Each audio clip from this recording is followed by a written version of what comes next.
24 फरवरी 1749। सोच कर देखिए, दिल्ली की सड़कें लाशों से भरी हुई थी। सिर्फ 3 घंटे, हाँ सिर्फ 3 घंटे के अंदर उस वक्त की सबसे पावरफुल मुगल आर्मी घुटनों पर आ चुकी थी।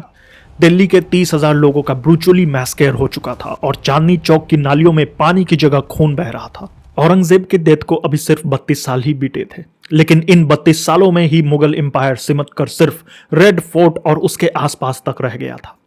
अब एक सबसे बड़ा सवाल आता है, जिस मुगल एम्पायर को अकबर से लेकर औरंगजेब तक ने सदियों में बनाया था, वो अचानक कुछ ही सालों में एक ताश के पत्तों की तरह ढह कैसे गई। अक्सर हिस्ट्री बुक्स में हमें एक आसान सा झूठ परोसा जाता है।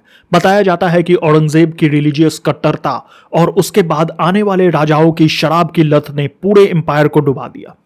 लेकिन दोस्तों, असली रियलिटी इससे कहीं ज्यादा डार्क और शॉकिंग है। मुगलों के पीठ में आखिरी छुरा किसी बाहरी दुश्मन ने नहीं, बल्कि उनके अपने लोगों ने भोंका था। और सबसे बड़ी बात यह है कि ये लोग राजघराने के नहीं थे, बल्कि ये वो लोग थे जो कल तक मुगलों के लिए ही काम करते थे। मुगल दरबार के बैंकर्स, उनके वजीर और खुद उस सिस्टम ने ही इस एम्पायर को तबाह किया। औरंगजेब के बाद ही इन लोगों ने सिर्फ खजाने पर कंट्रोल नहीं किया, बल्कि एक सोचे समझे प्लान के तहत मुगलों की पूरी फंडिंग ही रोक दी।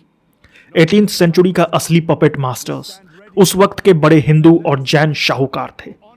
उन्होंने पावर के इस वैक्यूम को देखा, अपना कैलकुलेशन किया और जानबूझकर अपना पैसा मुगलों से निकालकर लोकल नवाबों और एक नई विदेशी ब्रिटिश कंपनी को देना शुरू कर दिया। मुगल सिर्फ बैटल ग्राउंड में ही नहीं हारे थे, वो इकोनॉमिक गेम भी हार चुके थे।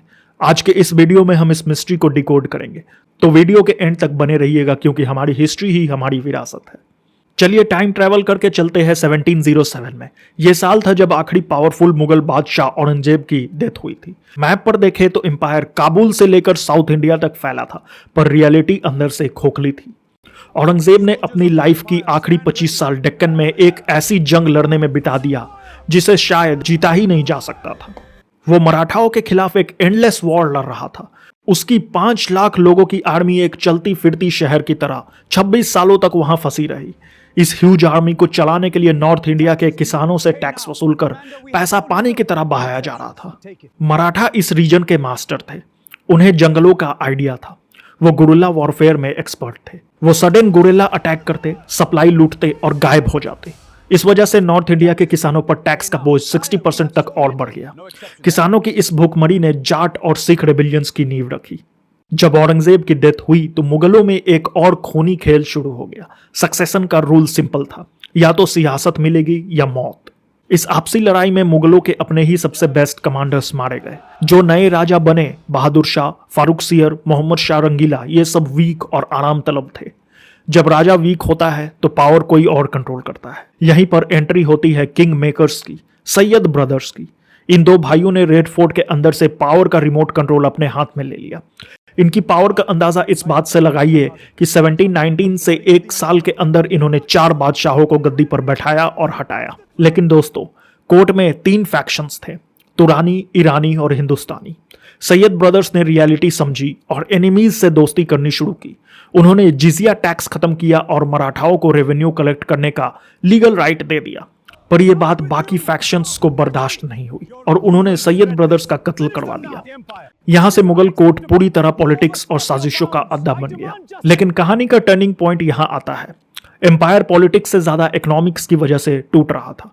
मुगलों का सिस्टम जागीरों पर टिका था, लेकिन अब कोर्ट में इतने ऑफिसर्स थे कि बांटने के लिए अच्छी जमीन बची ही नहीं थी। जागीरदार अब एक लालची कॉर्पोरेट रेडर की तरह बिहेव करने लगे थे। उन्हें बस किसानों से टैक्स निचोड़ना था।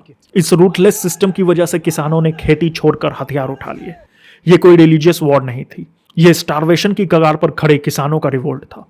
जब सेंटर वीक हुआ तो अवध, हैदराबाद और बंगाल के गवर्नर्स ने अपने अपने गेम शुरू कर दिए। उन्होंने ओपनली बगावत नहीं की, बस चुपचाप दिल्ली को टैक्स भेजना बंद कर दिया।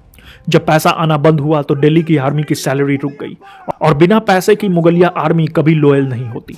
इसी बीच 1717 में एक ऐसी हिस्टोरिकल गलती हुई जिसने इंडिया की किस्मत हमेशा के लिए बदल दी। मुगल बादशाह फारूक सियर को एक ब्रिटिश डॉक्टर ने ठीक किया और बदले में उसने सिर्फ 3000 ईयरली पर ब्रिटिश ईस्ट इंडिया कंपनी को बंगाल में टैक्स फ्री ट्रेड करने की परमिशन दे दी। इस एक कॉर्पोरेट डील ने ब्रिटिशर्स के लिए इंडिया का दरवाजा खोल दिया। 18th सेंचुरी के असली मास्टर्स दिल्ली के राजा नहीं थे, बल्कि जगत सेठ जैसे बड़े बड़े बैंकर्स थे। पूरा मुगल एम्पायर इनके लोन पर चलता था। जब इन बैंकर्स ने देखा कि मुगल एम्पायर डूबता हुआ शिप है तो उन्होंने अपना रिस्क असेसमेंट किया। इन्होंने बहुत ही कोल्डली अपनी क्रेडिट लाइन काट दी। उन्होंने अपने फंड मुगलों से निकालकर लोकल नवाबों और ब्रिटिश कंपनी को देना शुरू कर दिया, जहां प्रॉफिट गारंटी थी। एक साइलेंट अटैक जिसने एम्पायर की इकोनॉमिक बैकबोन पूरी तरह तोड़ दी। 1749 आते आते एम्पायर का दिवालिया निकल चुका था। आर्मी को सैलरी नहीं मिली तो वो खुद कमांडर्स को लूटने लगे। इस केओस का फायदा उठाया ईरान के रूलर नादिर शाह ने। जब करनाल के मैदान में वॉर हुई तो मुगल आर्मी आपस में ही लड़ रही थी। नादिर शाह ने अपनी फास्ट स्ट्रैटेजी और छोटी टोपो जंबुराक से मुगलों का सैकड़ों साल का गुरूर मिट्टी में मिला दिया। वो दिल्ली में घुसा और आम लोगों का मैस्केयर का ऑर्डर दे दिया। वो कोहिनूर और पीकॉक थ्रोन सहित इतने खजाने लूट कर ले गया कि ईरान का 3 साल का टैक्स फ्री हो गया। ब्रिटिश हिस्टोरियंस इस वक्त को डार्क एज कहते हैं, पर मॉडर्न हिस्ट्री इस थ्योरी का धज्जिया उड़ाती है। वेल्थ गायब नहीं हुई थी, वो बस दिल्ली से निकलकर अवध, बंगाल और लाहौर जैसे शहरों में और उन बैंकर्स के पास जा रही थी।